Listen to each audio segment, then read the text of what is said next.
Hello, fine pre-calculus people. Today is Tuesday, so you'll be viewing this after class on the 17th, which is Tuesday. And so far, we have developed a list of Trig IDs. I asked you to put these into your comp book in a special formula area.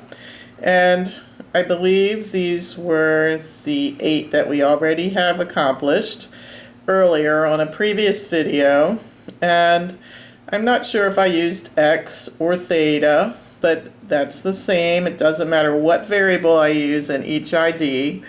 So check and see if you got those into your formula area. There were these 8. They might not have been in this order. I didn't pull up the video and see, so I'm going to pretend that these were the 8 that we did earlier. And I'm going to add to our trig IDs, and now we're at that point in trig class where we'll be using them. We haven't used them a whole lot. We use these two a little bit to graph some functions, but we're going to go ahead and use them in a different way. So the 9th one we're going to develop this in your comp book area. When we get the development, we'll pull it out and put it in the formula sheet, the formula area.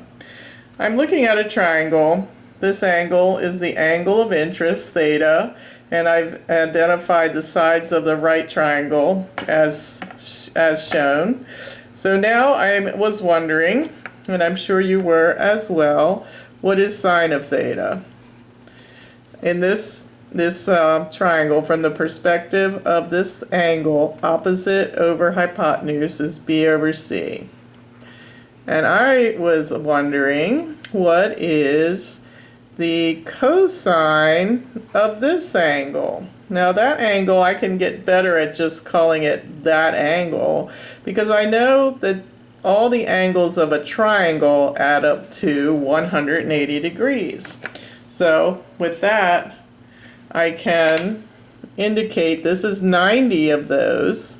So if this is worth 90, we still have another 90 to go between these two angles. So whatever this angle is, this angle must be 90 minus theta. That's the only way they can add up to 90 degrees. So if this one is 40, this one must be 50, which is 90 minus 40. If this one is 30, this one must be 60, which is 90 minus 60. If this is 1 degrees, this will be 89, 90 minus 1. So there's that relationship. So I'm going to call, that doesn't show up really well. Let me make it really clear by putting a pointer. That one's 90 minus theta, 90 degrees. Or I could call it, and I think I will, call it pi over 2 minus theta, which is the same idea in radian measure. So that can be a 90 or a pi over 2, depending whether you're working in radians or degrees. So now I want to know cosine of that other angle, which we just identified as pi over 2 minus theta. So what is the cosine of this angle? Adjacent over hypotenuse, b over c. But look, they're both equal to b over c, so that means sine of theta is cosine of the other angle. So I'll call it the other angle, but when I say that, I won't write the other angle, I'll write pi over 2 minus theta.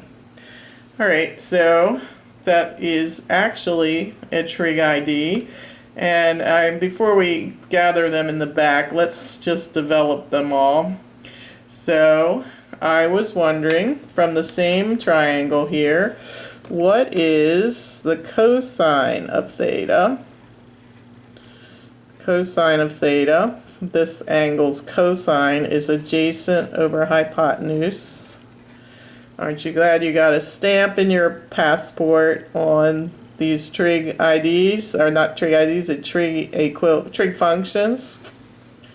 All right, I want to keep that, that's like number 9, so I'll move the number 9 over to this box. And now we're developing another one. Cosine of theta is A over C, and I was wondering what sine of the other angle is. So we're kind of doing what we did in this box with the other way. We'll say it the other way. So what's the sine of this angle? From this angle, sine is opposite over hypotenuse, A over C. So they're both equal to A over C, so they must be equal to each other. Transitive property of equality. When two things equal the same thing, they equal each other. All right, so that is like our 10th one.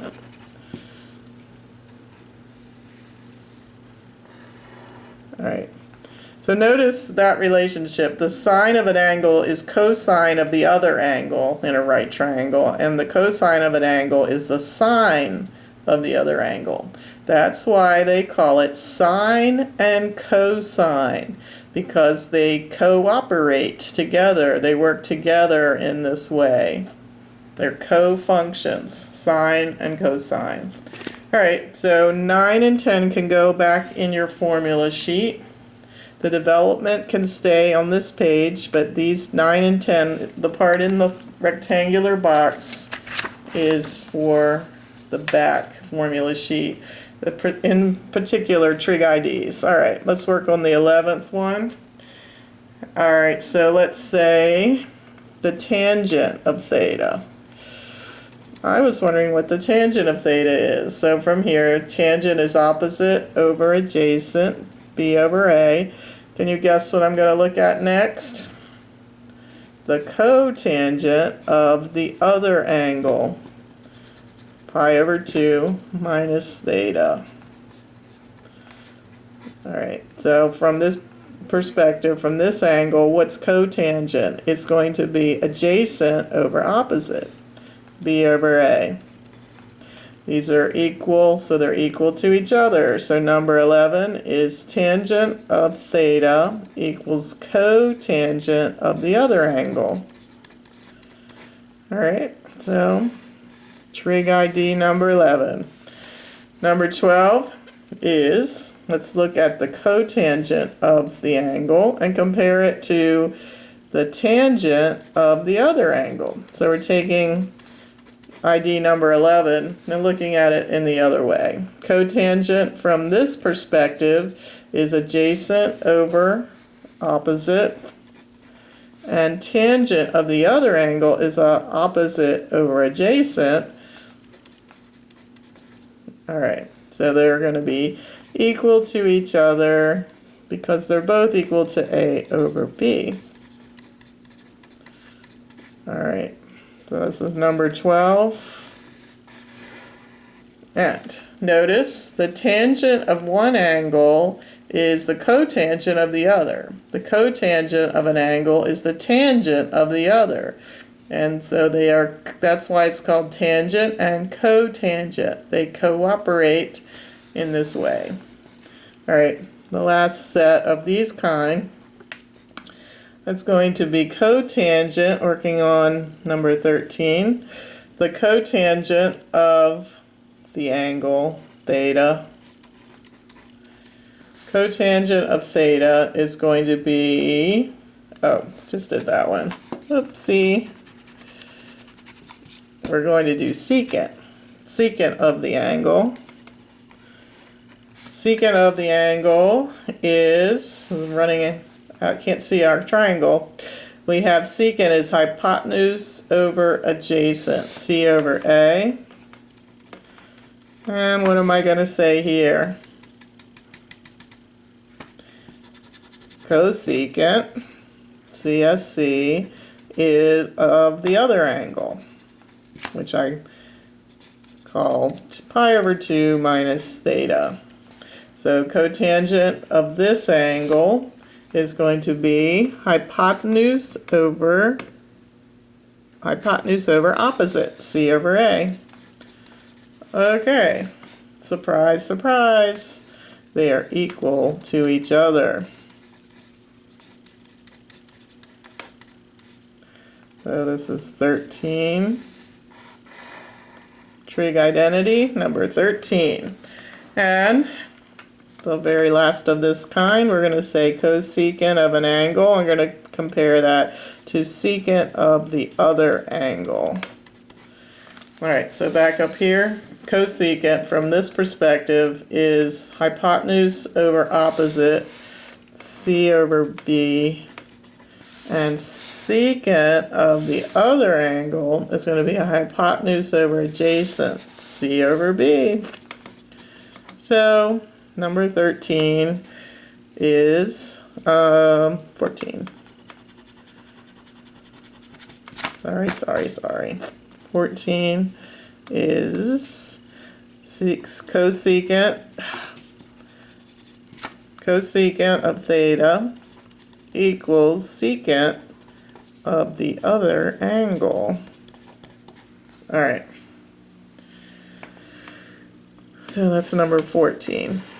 So get those 6 new Trig IDs into your comp book Trig ID formula area toward the back of your book, so you can find them quickly when you need them. Alright, and again, this is secant and cosecant. They're co-functions. Tangent, cotangent. Co-functions. Sine, cosine. So, because they work together in this way, they're called co-functions of one another. Alright, I will shut down this part. Sorry to have part 2, those of you who are watching this at 1 a.m. in the morning. Alright. It's not easy to learn trig at 1 in the morning, so give yourself a break. Watch it at a more reasonable hour. Alright.